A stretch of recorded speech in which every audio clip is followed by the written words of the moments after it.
प्रदोष का व्रत भगवान शिव को प्रसन्न करने के लिए अति उत्तम माना जाता है। इस व्रत में भगवान शिव की पूजा प्रदोष काल में की जाती है। शिव पूजन और रात्रि भोजन से इसे प्रदोष कहते हैं। इसकी पूजा कैसे करें, इस व्रत को कब से शुरू करें, क्या खाएं, कौन सा प्रदोष व्रत किस कार्य की सिद्धि के लिए है, आज की वीडियो में आपको इन्हीं सारे सवालों का जवाब मिलेगा। दोस्तों, प्रदोष का व्रत हर महीने की त्रयोदशी तिथि को किया जाता है और यह हर महीने में 2 बार आती है, एक कृष्ण पक्ष में और दूसरी शुक्ल पक्ष में। जब भी त्रयोदशी तिथि शाम के समय यानी कि प्रदोष काल में होती है, उसी दिन प्रदोष का व्रत किया जाता है, क्योंकि इस व्रत में प्रदोष काल में ही शिव पूजन का विधान है।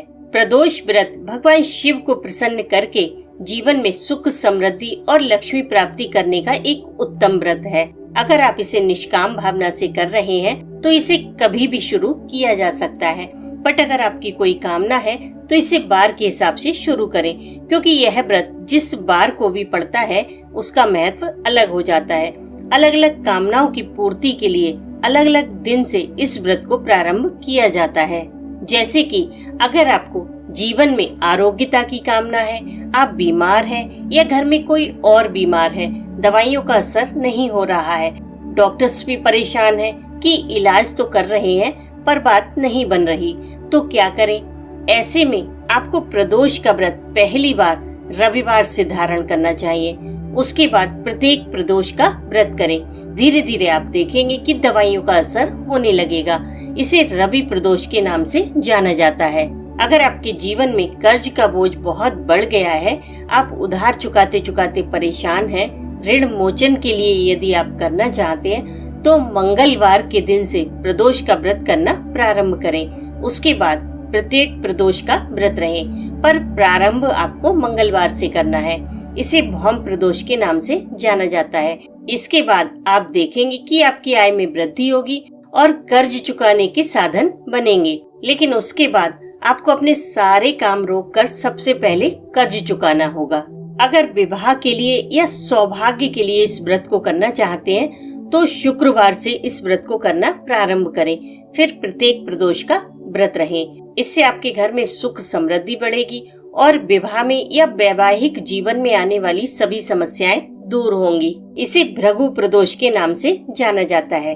अगर आप अपने जीवन में अत्यधिक शुभता चाहते हैं, शिव की कृपा चाहते हैं, किसी अभीष्ट की सिद्धि के लिए यदि आप करना चाहते हैं तो आपको प्रदोष का व्रत सोमवार से धारण करना चाहिए। उसके बाद प्रत्येक प्रदोष का व्रत रहे। इसे सोम प्रदोष के नाम से जाना जाता है। अगर आप किसी कामना पूर्ति हेतु, पुत्र प्राप्ति हेतु या संतान के लिए इस व्रत को करना चाह रहे हैं तो शुक्ल पक्ष की जिसवी त्रयोदशी को शनिवार हो, उससे इस व्रत को करना प्रारंभ करें।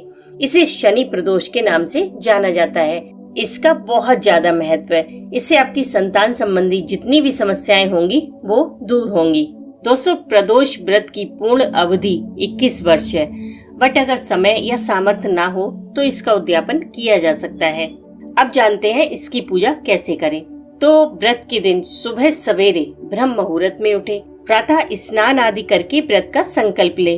हो सके तो इस दिन मंदिर अवश्य जाएं और ये 7 चीजें शिवलिंग पर अवश्य चढ़ाएं।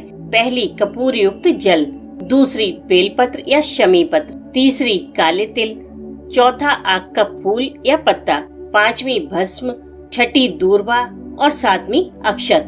अगर आपको ये सारी चीजें मिल जाती हैं बहुत अच्छी बात है, नहीं तो जितनी भी चीजें आपको मिल जाएं जरूर चढ़ाएं। वैसे कोई मुश्किल नहीं है, ये सारी चीजें आपको इजीली मिल जाएंगी। बट अगर आपको कोई चीज ना मिले तो एक चीज अवश्य चढ़ाएं, वो है भस्म। और भस्म आपको कौन सी लेनी है? जो नवरात्रि में देवी को अग्यारी लगाई जाती है वो भस्म आपको शिवलिंग पर अर्पित करनी है। देखिए, साल में 2 बार नवरात्रि आती है। पूजा और अग्यारी तो हम सभी लोग करते ही हैं, हवन भी करते हैं, तो बस वही भस्म आपको स्टोर कर लेनी है।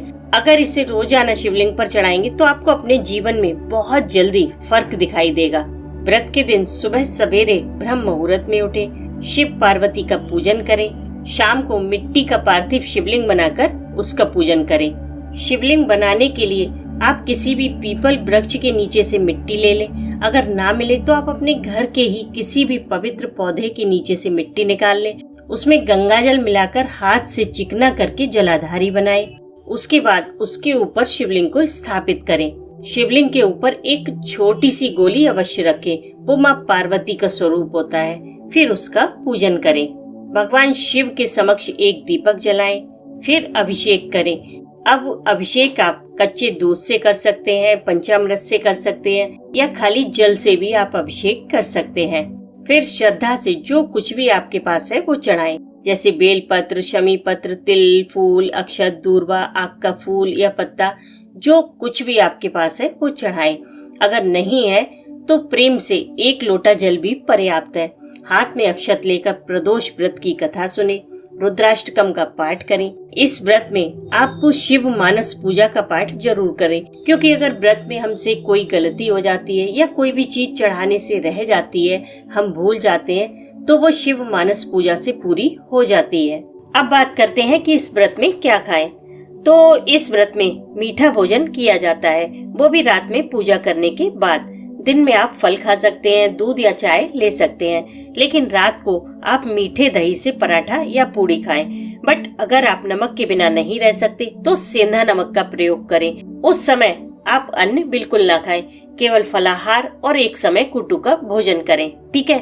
अब एक बात का ध्यान रखें, अगर लक्ष्मी प्राप्ति के लिए इस व्रत को कर रहे हैं तो भगवान शिव का अभिषेक गन्ने के रस या अनार के रस से करें और रावण कृत शिव तांडव स्तोत्र का पाठ करें, क्योंकि इसके आखिरी श्लोक में लिखा भी है कि जो भी सायंकाल यानी कि प्रदोष काल में पूजा समाप्त होने पर रावण की गाय इस शंभु पूजन संबंधी स्तोत्र का पाठ करता है, भगवान शंकर उस मनुष्य को रथ, हाथी, घोड़ों से युक्त सदा स्थिर रहने वाली संपत्ति प्रदान करते हैं।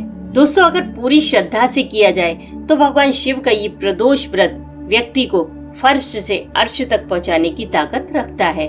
बस किसी भी तरह के झूठ, चालाकी और धोखेबाजी से दूर रहें। मन को हर परिस्थिति में शांत रखें, गुस्से को अपने ऊपर हावी ना होने दें और किसी से कोई उम्मीद ना पालें। सिर्फ भगवान शिव पर भरोसा रखें, फिर देखिए आपका जीवन कैसे बदलता है।